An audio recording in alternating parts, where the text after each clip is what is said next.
yeah, this sounds like a no-brainer, but you know, I'm gonna cut this this wire.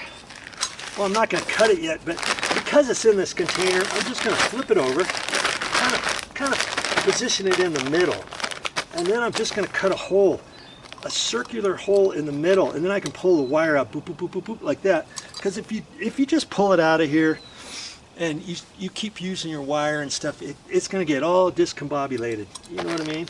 And so I don't want that.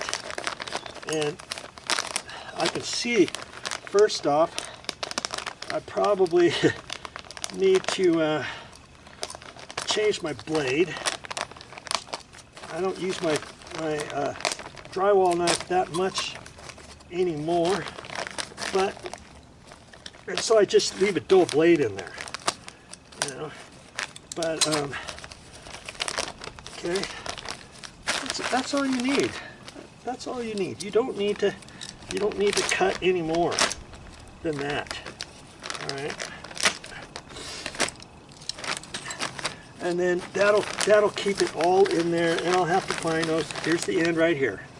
Okay, so now I can just zip it out of there, whatever I need, and then if I get too much out, I can wrap it back up in there, and I can still save it. Plus, I always know, oh, this is low voltage wire, it's 12-2, and I'll put it away that way. Okay, there's a little tip, and you know, last time I got a big roll of electrical wire, I got what was it, 14-2 with ground. I did the same thing. It was a 250-foot roll. I did the same thing. I just cut a hole like that, and I still have the remaining bit in a nice little round area, and it's all ready for my next job.